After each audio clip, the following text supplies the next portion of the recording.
नमस्कार दोस्तों, गर्व है मैं। आज हमारा विषय है सतीत्व। मेघनाद वध के बाद सती सुलोचना का क्या हुआ। सुलोचना वासुकीनाग की पुत्री और लंका के राजा रावण के पुत्र मेघनाद की पत्नी थी।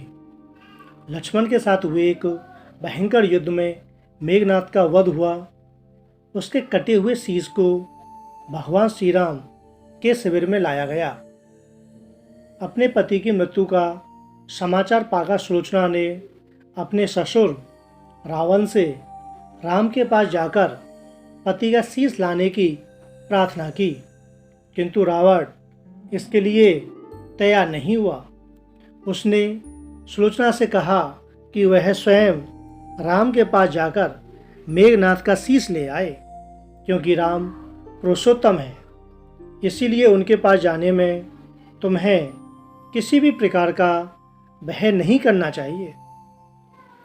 रावण के महापराक्रमी पुत्र इंद्रजीत, जिसे मेघनाद के नाम से भी जाना जाता है, का वध करने की प्रतिज्ञा लेकर लक्ष्मण जिस समय युद्ध भूमि में जाने के लिए प्रस्तुत हुए, तब राम उनसे कहते हैं कि लक्ष्मण, रण में जाकर तुम अपनी वीरता और रण कौशल से रावण पुत्र मेघनाद का वध अवश्य कर दोगे, और इसमें मुझे कोई संदेह भी नहीं है। परंतु एक बात का विशेष ध्यान रखना कि मेघनाद का मस्तिष्क भूमि पर किसी भी प्रकार ना गिर पाए, क्योंकि मेघनाद एक नारी व्रत का पालक है और उसकी पत्नी परम पतिव्रता है। ऐसी साध्वी के पति का मस्तिष्क अगर पृथ्वी पर गिर पड़ा तो हमारी सारी सेना का ध्वंस हो जाएगा, सारी सेना का नाश हो जाएगा और हमें युद्ध में विजय की आशा त्याग देनी पड़ेगी। लक्ष्मण अपनी सेना लेकर चल पड़े। समर भूमि में उन्होंने वैसा ही किया। युद्ध में अपने बाणों से उन्होंने मेघनाद का मस्तक उतार लिया, पर उसे पृथ्वी पर गिरने नहीं दिया। हनुमान उस मस्तक को रघुनंदन के पास ले आए। मेघनाद की दाहिनी भुजा आकाश में उड़ती हुई उसकी पत्नी सुलोचना के पास जाकर गिरी। सुलोचना चकित हो गई। दूसरे ही क्षण अत्यंत दुख से कातर होकर वो विभिन्न प्रकार से विलाप करने लगी, पर उसने भुजा को स्पर्श नहीं किया। उसने सोचा, संभव है यह भुजा किसी अन्य व्यक्ति की हो। ऐसी दशा में पर पुरुष के स्पर्श का दोष मुझे लगेगा। यह निर्णय करने के लिए उसने भुजा से कहा कि यदि तू मेरे स्वामी की भुजा है तो मेरे पतिव्रत की शक्ति से युद्ध का सारा वृतांत लिख सुना। भुजा में दासी ने लेखनी पकड़ा दी। लेखनी ने लिख दिया कि हे प्राणप्रिय, यह भुजा मेरी ही है। युद्ध भूमि में श्री राम के भाई लक्ष्मण से मेरा युद्ध हुआ। लक्ष्मण ने कई वर्षों से पत्नी, अन्न और निद्रा छोड़ रखी है। वे तेजस्वी तथा समस्त देवी गुणों से संपन्न हैं। संग्राम में उनके साथ मेरी एक नहीं चली। अंत में उन्हीं के बाणों से विद्ध होने से मेरा प्राणांत हो गया। मेरा शीश श्री राम के पास है। पति की भुजा लिखित पंक्तियां पढ़ते ही सुलोचना व्याकुल हो गई। पुत्र वधू के विलाप को देख सुनकर लंकापति रावण ने आकर कहा कि शोक न कर पुत्री, प्रातः होते ही सहस्त्रों मस्तक मेरे बाणों से कट कट कर पृथ्वी पर लौट जाएंगे। मैं रक्त की नदियां बहा दूंगा। करोड़ों चीत्कार करती हुई सुलोचना बोली, पर इससे मेरा क्या लाभ होगा। सहस्त्रों नहीं, करोड़ों शीश भी मेरे स्वामी के शीश के अभाव की पूर्ति नहीं कर सकेंगे।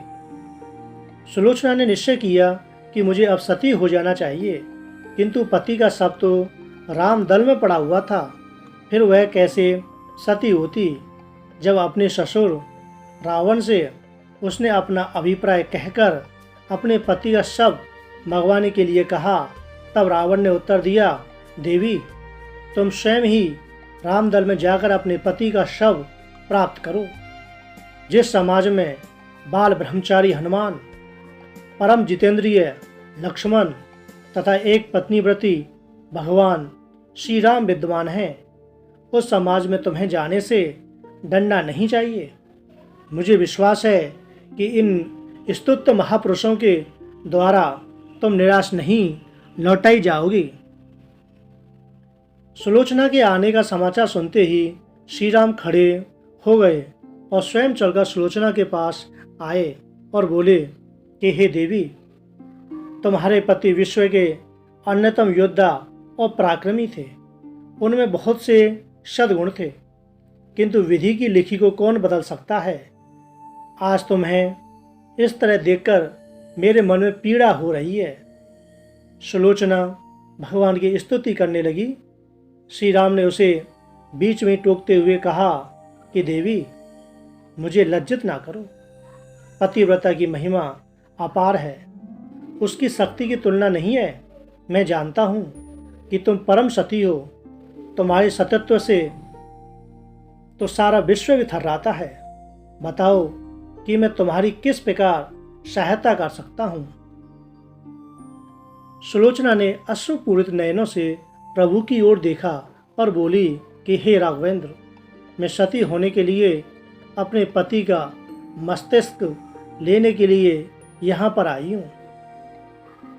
श्री राम ने शीघ्र ही सम्मान मेघनाथ का शीश मंगवाया और सुलोचना को दे दिया। पति का छिन्न शीश देखते ही सुलोचना का हृदय अत्यधिक द्रवित हो गया। उसकी आंखें बड़े जोरों से बरसने लगी, अर्थात रोने लगी। रोते रोते उसने पास खड़े लक्ष्मण की ओर देखा और कहा कि हे सुमित्रा नंदन, तुम भूलकर भी गर्व मत करना कि इनका वध मैंने किया है। मेरे स्वामी को धराशायी करने की शक्ति विश्व में किसी के पास नहीं थी। यह तो दो पतिव्रता नारियों का भाग्य था। आपकी पत्नी भी पतिव्रता है और मैं भी पति चरणों में अनुरक्ति रखने वाली उनकी अनन्य उपासका हूँ। पर दुर्भाग्य से मेरे पति पतिव्रता नारी का अपहरण करने वाले पिता का अन्न खाते थे और उन्हीं के लिए युद्ध में उतरे थे। इसी से मेरे जीवन धन परलोक से धारे। सभी योद्धा सुलोचना को राम सबर में देखकर चकित थे।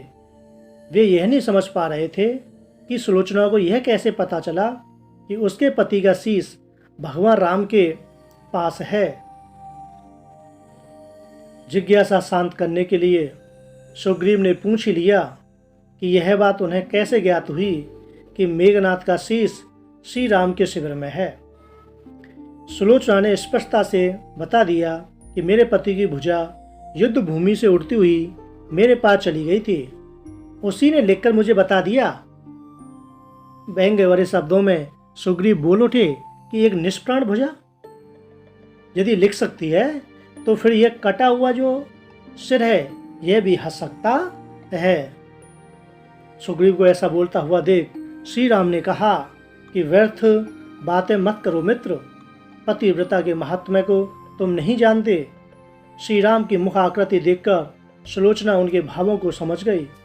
उसने कहा कि यदि मैं मन वचन कर्म से पति को देवता मानती हूँ तो मेरे पति का यह निर्जीव मस्तिष्क हंस उठे।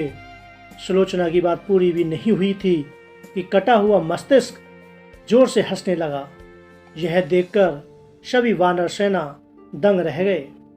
सभी ने पतिव्रता सुलोचना को प्रणाम किया। सभी पतिव्रता की महिमा से परिचित हो गए थे। चलते समय सुलोचना ने श्री राम से प्रार्थना की कि भगवान, आज मेरे पति की अंत्येष्टि क्रिया है और मैं उनकी सहचरी उनसे मिलने जा रही हूँ, अतः आज युद्ध बंद रहे। श्री राम ने सुलोचना की प्रार्थना स्वीकार कर ली। सुलोचना पति का सिर लेकर वापस लंका आ गई। लंका में समुद्र के तट पर एक चंदन की चिता तैयार की गई। पति का शीश गोद में लेकर सुलोचना चिता पर बैठी और धधकती हुई अग्नि में कुछ ही क्षणों में सती हो गई।